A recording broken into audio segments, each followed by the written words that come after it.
Coucou et bienvenue sur ma toute première vidéo YouTube, je suis trop contente. On commence super bien avec un big book haul. J'ai exactement 10 livres en ma possession. J'ai craqué un peu mon slip, j'avoue, mais honnêtement, on va pas se mentir, on peut pas ne pas craquer devant ces chefs-d'œuvre. J'en ai même profité pour que mon frère ait encore son passe culture pour peut-être prendre quelques livres quoi, voilà. Donc on va commencer avec The Deal. Celui-là je l'avais déjà lu en format poche.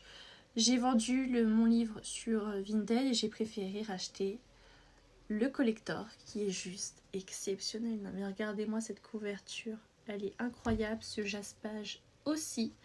Je ne pouvais pas ne pas l'acheter, voilà. Et honnêtement, pour moi, c'est un coup de cœur. Je ne sais pas si vous avez regardé la série. Si vous n'avez pas fait, je vous invite à aller regarder la saison 1 puisqu'elle est exceptionnelle, honnêtement. C'est que des pains. On n'est que sur des pains, ok? Je sais pas ce que vous attendez, mais allez-y. Foncez. Ensuite, on est sur un livre de Hannah Wang, The Defender, le tome 2 de God of the Game. Honnêtement, je laisse une chance à celui-ci, puisque le premier, j'ai pas réellement aimé.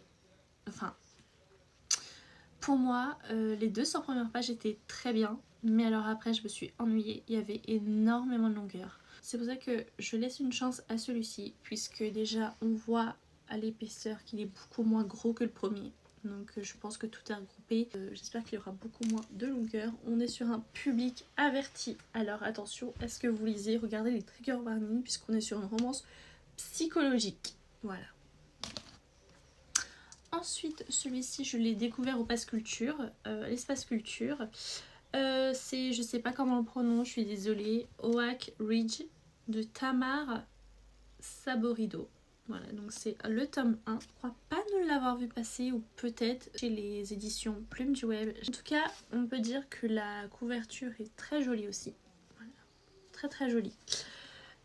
On est sur une romance contemporaine, donc je vais vous lire la 4e de couverture si vous ne connaissez pas.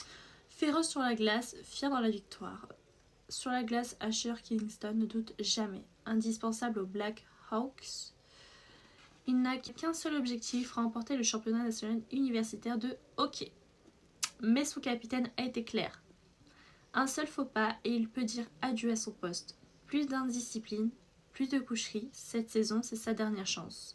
Brooke Green voulait juste une année discrète, un diplôme, une nouvelle routine. Plus de projecteurs, plus de compétition, de patinage artistique, plus d'hommes capables de réduire sa réputation à néant. Mais c'était sans compter sur le sulfureux King qui représente tout ce qu'elle déteste. Leur première rencontre, un désastre. Leur deuxième, pire encore. Leur troisième, un duel explosif.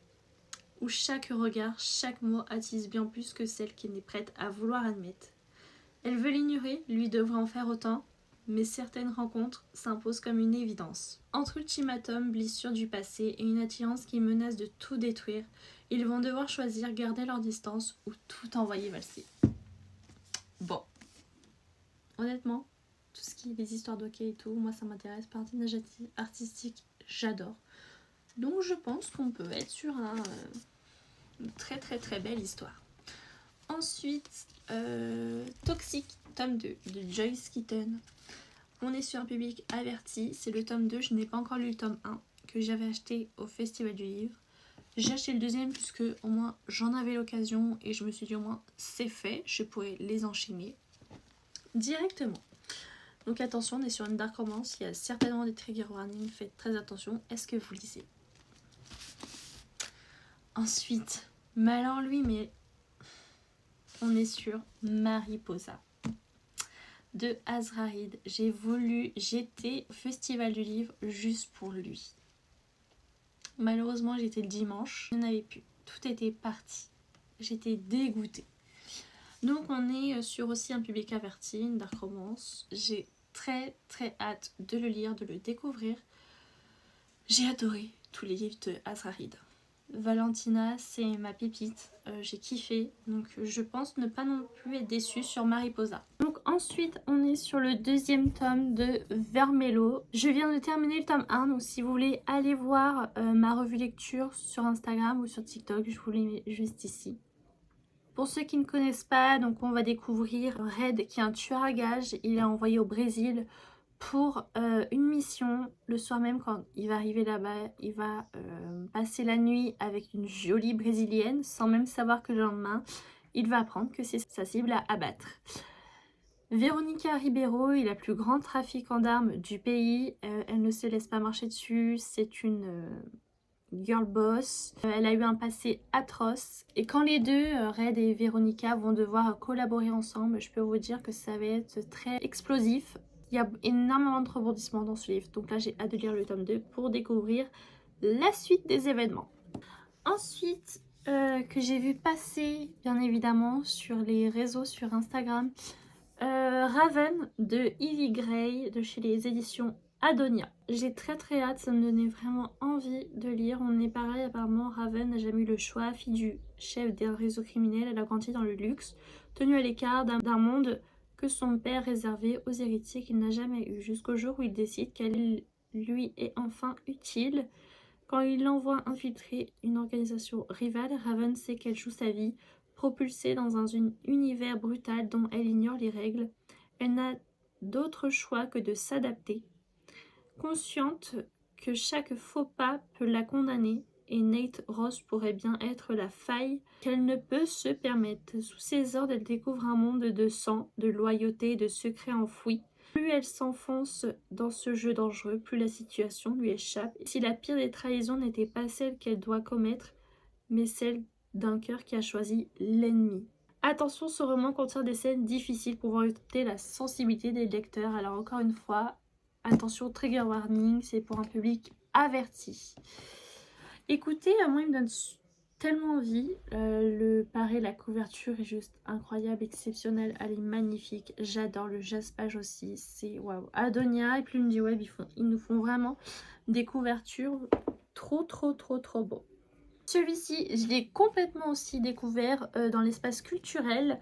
Donc on est sur Skyfall, Lola Postek, chez les éditions Eden. Donc comme vous pouvez le voir, on parle de Formule 1. Renault Sano alors que ça n'a même pas commencé. Erin van der Meer n'a jamais eu l'occasion de trouver sa place. L'ombre de son frère Léo, pilote de Formule 1, a toujours été trop large, étouffante. Tout espoir personnel de carrière ou d'avenir passé au second plan, à côté des besoins de gloire des van der Meer. Mais l'ordre établi vole en éclats quand elle croise la route de Sacha Antoginelli, l'éternel rival de son frère. Pourtant, derrière ses sourires charmeurs et leur alchimie magnétique, Erin entrevoit enfin une vie où elle n'appartiendrait qu'à elle-même. Alors que la tension monte sur la piste, Erin et Sacha décident de tenter leur chance. Entre rivalité légendaire et secret d'écurie, parviendront-ils à franchir la ligne d'arrivée ensemble ou leur amour finira-t-il dans le décor? Dans les virages où rugissent les moteurs, attirance et ressentiment s'entrelacent dangereusement. J'adore. Écoutez, c'est un peu le type aussi que j'aime beaucoup. Quand ça parle du frère et de son pire ennemi, que la sœur elle s'en mêle. Il est pris, hein, c'est que de toute façon il me tentait bien. Donc je vous en dirai des nouvelles. Avant-dernier livre, on est sur Léonide Petrov, le deuxième tome de Nanouadé, L'âme d'une reine. Alors je l'ai lu. Je l'ai déjà lu en numérique, mais bien évidemment, je ne pouvais pas passer à côté et je devais l'acheter à tout prix. Puis c'était mon tome préféré. D'ailleurs, je cherche aussi Dynasty Ariston tome 1. Il faut que je l'achète aussi puisque je l'ai lu aussi en numérique. On termine avec mon bébé Swan de Sarah Rivets. Il est magnifique, exceptionnel. Que Sarah Rivets, pour moi, une place immense dans mon cœur.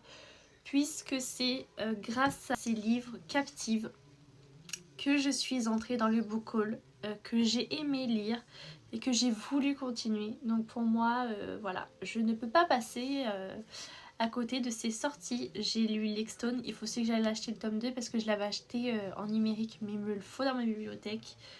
Voilà, et donc bien évidemment que quand il est sorti, j'ai couru à la librairie l'acheter directement. Donc j'ai très hâte de le lire, de le découvrir.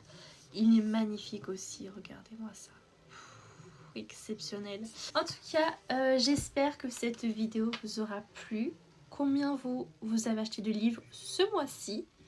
Est-ce qu'il y en a parmi eux que vous avez aimé, moins aimé? J'attends vos commentaires avec impatience. N'hésitez pas à liker si vous avez aimé cette vidéo. Et moi je vous dis à bientôt, bisous!